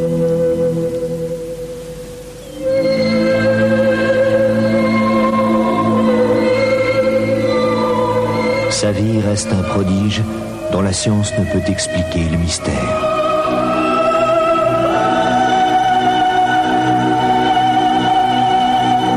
Il faut préciser que pour aussi exceptionnelle que soit l'histoire de Marthe Robin, les cas d'inédits existent encore de nos jours et en France même. Et d'ailleurs, Mystère vous racontera prochainement l'histoire d'une inédite française toujours vivante. Bien, voilà maintenant le moment de retrouver Marielle Fournier, de retour de vacances pour le journal de Mystère, un rendez-vous que vous connaissez bien maintenant. Alors Marielle, vous allez d'abord nous parler, curieusement, du Saint-Suaire de Turin. Je croyais, et tout le monde croyait que c'était une affaire réglée. Eh bien non. Il y a du nouveau. Oui, il y a du nouveau. Alors je vais vous rappeler un petit peu le Saint-Suaire. Vous savez, c'est le linceul du Christ à sa mort qui a gardé un peu comme un négatif l'empreinte de son visage, sa couronne d'épines, avec même quelques gouttes de sang. Donc il y a 5 ans, un chercheur de Cambridge a établi, après une analyse au carbone 14, qu'il ne datait pas du 1er siècle de notre ère, mais de 1390. Stupeur, ce serait un faux. Mais voilà, enfin, un vrai faux, c'était pas le linceul du Christ. Un vrai faux, ouais. Voilà, un vrai faux. Alors devant l'embarras du Saint-Siège, les scientifiques se sont penchés sur la question. Nouvelle réunion au sommet au mois de juin dernier à Turin, et la coup de théâtre, ce n'est plus le linceul qui est mis en cause ou qui est remis en cause, mais la fiabilité du carbone 14. La fiabilité, c'est un chercheur russe qui a établi que peut-être que le carbone 14 ne serait pas assez précis sur ce type d'étoffe, le lin. Alors si on le remet en cause pour le Saint-Suaire et qu'il faut le remettre en cause aussi pour d'autres expériences. Alors pour l'instant, on ne sait donc pas. Le Saint-Suaire date-t-il vraiment de l'époque de Jésus-Christ ou bien a-t-il été fabriqué au XIVe siècle? Le mystère demeure. Du nouveau aussi, Marielle, à propos de ce que l'on appelle les trans, qu'il s'agisse de trans, hypnotiques, médiumniques, etc. On connaît bien ça dans Mystère, on en parle souvent. Et voilà qu'on saura exactement en quoi ça consiste. Oui, alors la transe, il faut expliquer que c'est un petit peu une sorte d'état second, vous savez, d'extase qui touche certaines populations en train de prier, en train de danser, et qui leur permet d'élever leur âme pour entrer en communion avec leur divinité. Alors l'explication serait la respiration, ou plutôt l'excès de consommation d'air, des inspirations plus grandes, plus fréquentes, et donc une overdose d'oxygène qui stimulerait le système nerveux. Alors généralement, les défenses naturelles de l'organisme entrent en jeu pour stopper le phénomène, donc le phénomène ne dure pas, mais vous voyez qu'il n'y a rien de surnaturel ou de paranormal à la transe. Et pour en rester, Marielle, au sujet dont on traite fréquemment dans Mystère, est-ce que l'état de possession pourrait s'apparenter à la transe? Alors c'est un autre stade puisque l'état de conscience est modifié quand il y a possession. Les choses sont beaucoup moins claires. D'après des statistiques de 1956, sur 5000 cas répertoriés, 3 ont été reconnus authentiques, les autres relevant de la psychiatrie. 3 cas de possession véritable sur 5000 cas, c'est effectivement très rare. Alors j'ai vu que vous adoriez les histoires de trésors tout à l'heure en regardant le reportage sur Rommel. J'en ai parlé d'ailleurs après le film sur le trésor de Rommel. Vous avez retrouvé un autre trésor qui a beaucoup moins de valeur d'ailleurs, si ce n'est une valeur historique, c'est le trésor des Visigoths. Voilà, alors on va dans le Lot-et-Garonne, c'est les Visigoths qui ont abandonné leur trésor en fuyant quand Clovis est arrivé, c'était au 5e siècle, regardez. En France, quelques régions ont encore des trésors, des forêts impénétrables et des grottes où personne n'est entré depuis des siècles. Le Lot-et-Garonne a été peuplé par périodes successives avec donc les Gaulois, les Romains, donc après les Gallo-Romains, les Visigoths et toute la période moyenâgeuse qu'on a connue avec toujours des incursions extérieures à notre région. Je travaille donc dans le tourisme avec une volonté de valoriser mon patrimoine culturel insolite de mon département. Alors les lieux insolites, ce sont particulièrement des chapelles sous terre, creusées à même la falaise, complètement occultées dans leur architecture, donc toujours cette connotation de peuples constamment envahis ou harcelés. Ces lieux mystérieux ont servi de refuge aux Visigoths au 5e siècle. Ils y pratiquaient des cultes dont on peut encore trouver quelques vestiges.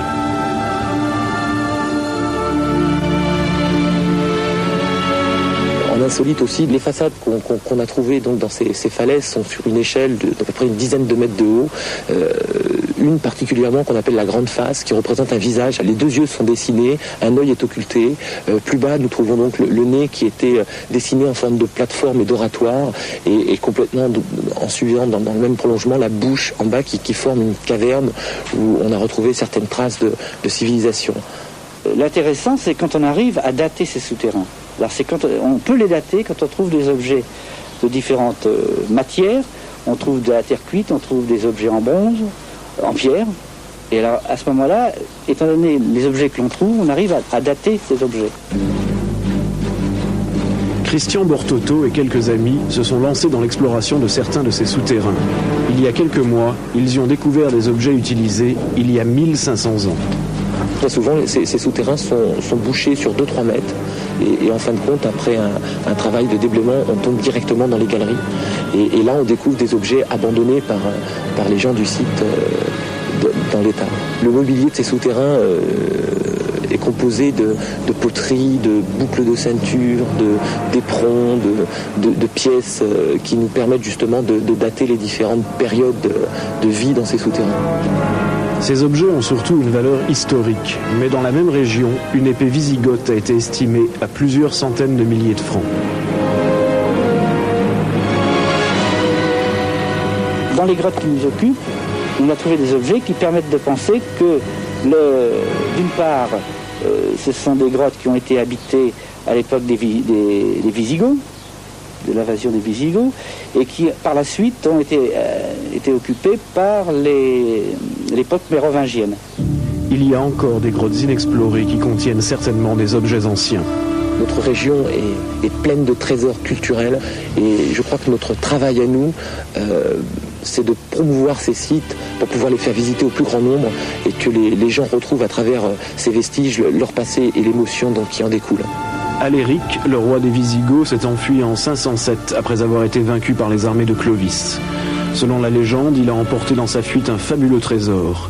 On perd la trace du roi Aléric dans le sud-ouest de la France. Peut-être le trésor des Visigoths s'y trouve-t-il encore. Et puis Marielle, un autre sujet dont on a également beaucoup parlé dans Mystère, c'est la planète Mars, mais là l'actualité n'est pas très heureuse. Oui, alors la planète Mars, la planète fétiche de Mystère, vous savez qu'il y a un mois, la NASA a eu un gros coup dur puisqu'elle a perdu le contact avec la sonde Observer. Alors la sonde devait se mettre sur orbite autour de Mars pour l'étudier vraiment dans le détail et pour préparer l'arrivée de l'homme le siècle prochain, puisque c'était à peu près le programme prévu. Alors cet échec de la NASA équivaut à quand même la perte d'1 milliard de dollars. Et surtout, elle remet complètement en cause les futures missions, notamment l'installation de stations fixes sur Mars par les Russes, c'était prévu l'année prochaine, et puis le déploiement d'un aérostat fabriqué à Toulouse d'ici 1996. Je suis étonné que personne n'ait encore fait l'hypothèse d'un coup des extraterrestres pour empêcher la progression de la colonisation de l'espace par l'homme. Et puis, dernière nouvelle de votre journal, ce sont des nouvelles de la banquise. Ah oui, je vais vous poser une petite colle. Ouais. D'après vous, pourquoi les ours polaires supportent-ils le grand froid ? C'est comme les Esquimaux, c'est parce qu'ils mangent des graisses, de l'huile, du phoque, etc. Voilà. Alors, effectivement, il y a la graisse, la fourrure, mais il y a un plus, c'est leurs poils creux. Ils captent la lumière, la conduisent jusqu'à la peau sombre de l'animal qui en fait des calories, comme des capteurs solaires en fibre de verre, sauf que ceux-là sont efficaces avec les ultraviolets, donc en région nuageuse, et qu'ils ont un rendement 2 fois plus grand. Si on va sur la banquise, il n'y a plus qu'à se mettre un manteau en poil d'ours solaire. Bien, merci Marielle. Avant de nous séparer, ne nous quittez pas tout de suite, j'ai quelques informations à vous donner. D'abord, si vous voulez assister à l'émission Mystère 3615 code TF1, si vous avez à nous communiquer des histoires extraordinaires qui peut-être un jour seront racontées dans Mystère, boîte postale 2008 92 518 Boulogne-Cedex. Et puis une information très importante, je vous demande toute votre attention. Nous avons découvert que certains abusent de votre bonne foi, affirment qu'ils ont été invités à Mystère ou qu'ils seront invités prochainement à Mystère pour, moyennant évidemment finance, vous proposer leurs services. Alors, ne leur ouvrez pas votre porte, ne leur répondez pas, renseignez-vous auprès de TF1 ou auprès de la production. Il semble en effet que beaucoup de soi-disant médiums, pour ne pas dire des charlatans, abusent en effet de nous et de vous également. Voilà, je vous souhaite une très bonne fin de soirée et je vous donne rendez-vous pour un autre Mystère dans un mois. Bonsoir.